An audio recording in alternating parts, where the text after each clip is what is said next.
Truth, accountability, respect. Remember these three words.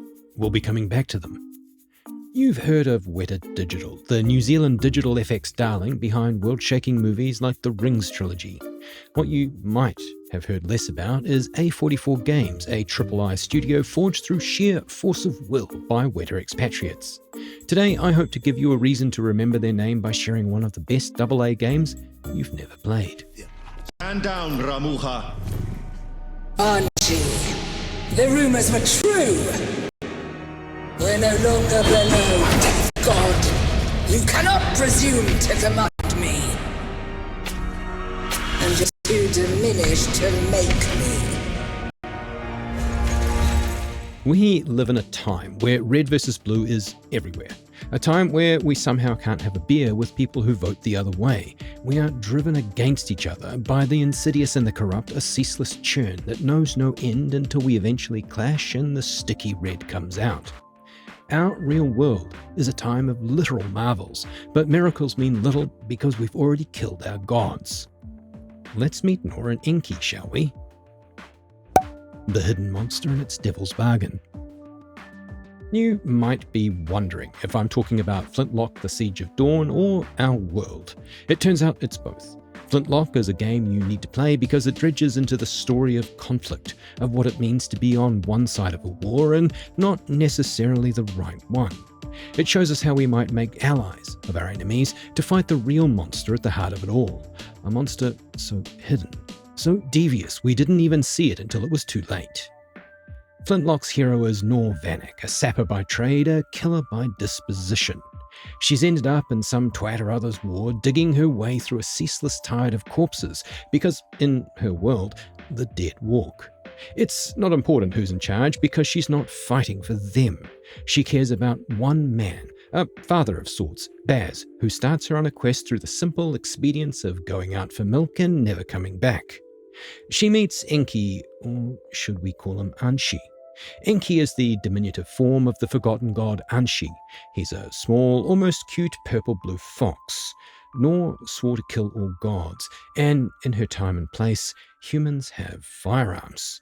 She aims to put the muzzle against Enki's skull and blow his brains out.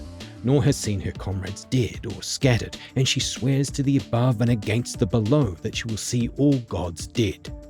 Enki offers her a different path. Ally with him. Join forces and kill the gods together. He's a god with a different perspective, a purpose aligned with hers. His devil's bargain is tempting, a sweetener that promises Nor the powers of godhood alongside her gunpowder. This is why we really need to start with Game Pass. You've probably never played Flintlock because A44 Games made a pact with Microsoft.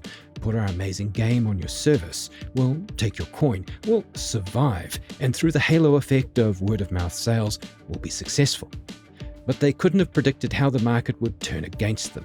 Subscriber counts didn't convert to sales, and the state of the game on Windows, Microsoft's home turf, turned their June 2024 launch into a fireball that was impossible to roll a deck save against. The parallels are brutal. In Flintlock, Nor Vanek must ally with Enki to survive, despite gods being the enemy. In the real world, A44 allied with the corporate god of Microsoft to survive.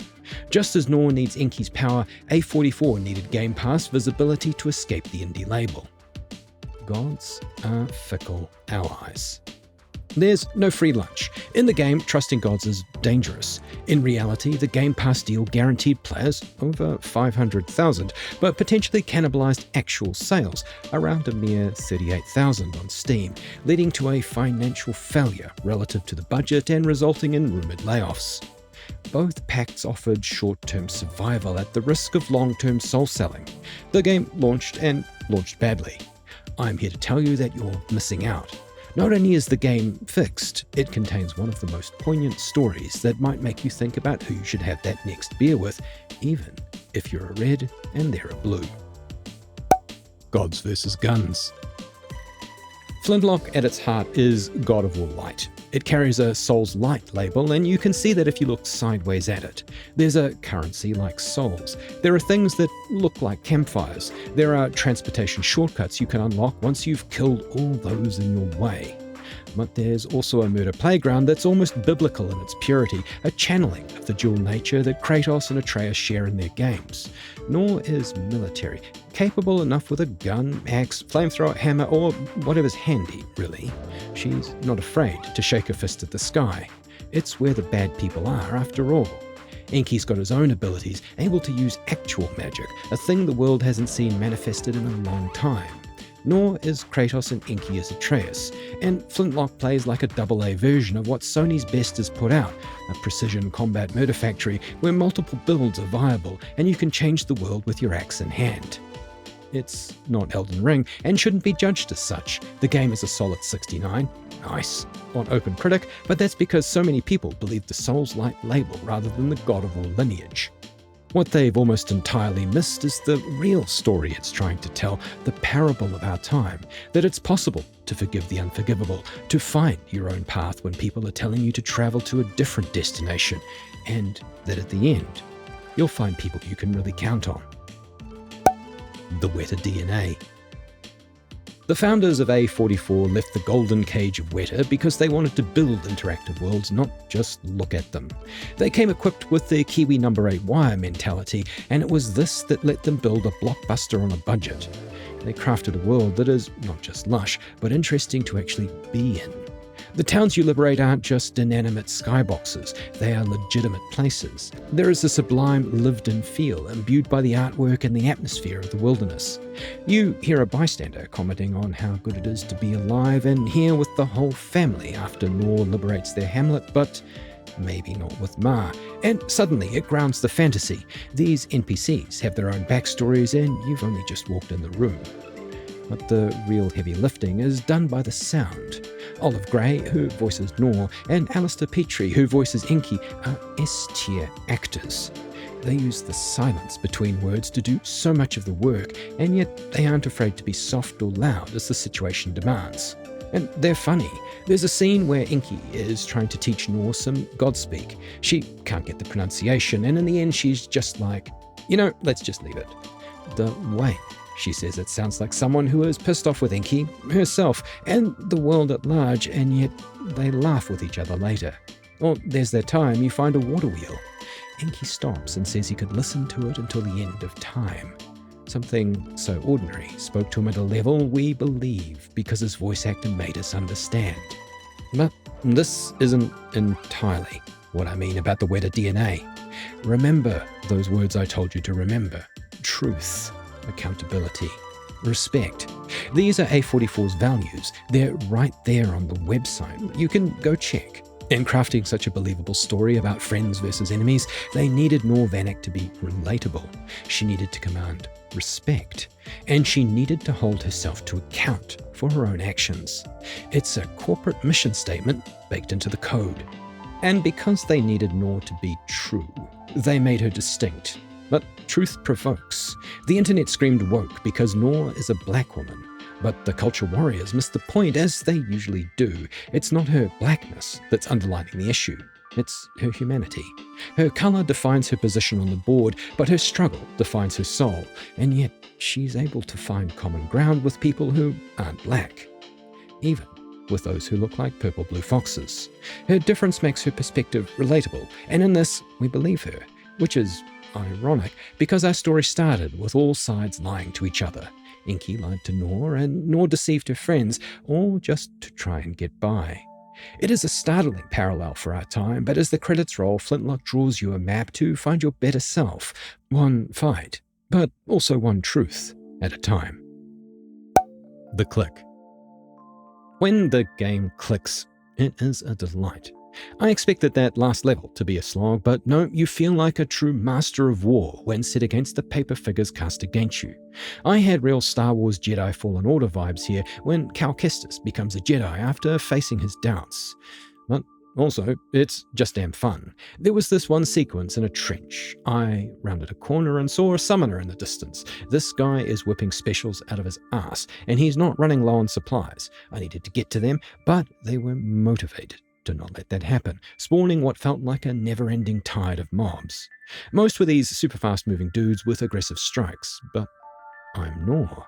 I've buddied with a god. which meant I had Enki's health on hit ability, plus the Warlock armor set that spreads curses on death, and talents that returned life when Enki and I struck at the same time. He's rocking a poison curse effect, and what with the curse's plague effect, the screen turned into an explosive circus. Sure, I was getting hit, but the stream of health coming back to me was absurd, and the continuous stacking and spreading poison death spiral meant enemies were hurting their friends, basically doing all the work. By the time I got to the mouth of the tunnel, all that was left of the summoner was some greasy ash. The best the big bad could throw was nothing compared to Enki and me. We were justice. We were vengeance. We beat them like a toy drum. The reality of number 8 wire. That said, it isn't perfect, and if A44 had pretended they weren't AA, I'd trust them less. For example, the cosmetic system uses reputation, the same souls-like currency you need for skills and weapon upgrades. It's in short supply, which means unless you're grinding deliberately, the Flintlock fashion endgame stays locked behind a door you never quite reach. For a game that's put so much effort into being stunning, it's a weird flex that there's a system designed to stop you engaging with the art team's work. It will be out of reach for many players. Then there's the multiplier mechanic. Play well, murder beautifully, and your reputation multiplier climbs. It keeps going up the more fabulous you are, but it resets on taking damage. The players who most need the reputation multiplier to upgrade their gear are the ones struggling in combat. The game punishes them by taking away the thing they most need. It reminds me of the original City of Heroes Respect trial, forcing players with broken builds to complete a punishing mission just to fix the build that prevented them from completing the mission. City of Heroes built the first MMO poverty trap, and while A44 didn't invent the poverty trap, they didn't help their players escape it either. These aren't flaws that break the game. If you're a veteran of action RPGs, you might not even notice, but they're the seams showing a AA budget. The number 8 wire is holding, just visibly. The casual player invited in by Game Pass might see these issues as a constant get-wrecked reminder that they can't dodge well enough to earn the upgrade juice or get a dapper jacket. And they leave, right before the story grabs you by the heartstrings. Humanity is a value statement. If you stick with Flintlock until the credits roll, you are left with a fairly profound sadness when it's over, not because it was too short, but because it delivered on all the feels. Despite playing as Nor, you're really playing as Nor and Enki, each going through their own redemption arc. Nor's purpose isn't to win for some king on a throne, but to fight for the people to the left and right of her. Enki, for his part, has a more spiritual journey. He's learning what it means to be human, not in a humanoid body, but in the context of humanity as a value statement. He struggles to understand consequences, and yet, once he does so profoundly. This might even bleed into you. There's an optional boss, a sort of stone guardian guy. He's a skill check, sure, but he's also a persistence check. He says, "I'm here to test you." He's at the end of a cul-de-sac with nothing behind him but a chest. In the dark quiet of your mind, you have to ask if it's really worth it to murk this dude. The rewards suggest a pacifist path is just as viable. Is passing the real test killing him or leaving him alone? There's a side quest I loved. It's not long and you don't have to kill anyone at all. You light fires of remembrance for the fallen in the war. Nor's reflection on her persistence, or lack of it, in the world is something that will make the player consider. Are we just a set of bonfires for others to light in the hope someone remembers a good thing about us? Or are we doomed to obscurity, our mark on the world, all for nothing? It's Anshi, not Enki. We started with Nor and Enki, but in the end we're left with Nor and Enki. A god, perhaps not a very good one, but trying to be better. He starts as a tiny fox thing and ends, well, as perhaps a reminder of the best parts of ourselves. It's this duo that makes the final scene so profound. Nor accepts Enki, telling him he's a sapper first, a god second. Avoiding spoilers, you get to see what this means and what the implications of his promise to the world are. Anshi, not Enki, is a god of tremendous power, but also of tremendous mercy. His godhood isn't as important as his mercy, his compassion, and his humanity. It's Nor's influence that makes him want to save the world, understanding that sacrifice makes a hero, not power. And it's Enki's influence on Nor that teaches her that the shape of what we are doesn't determine who is worth dying for. It's who we choose to be and who we choose to become. And that is why Flintlock, Game Pass faceplant and all, is more than just content you rent for a month. It's a testament to the middle market and a story worth owning, and perhaps a story worth feeling. If you like the idea of diminutive purple foxes who become titanic gods of righteousness, hit the like button. And if you think we should spend a little more time focusing on our humanity and a little less on corporate devil's bargains, subscribe. And thanks for watching. Please hang up and try again.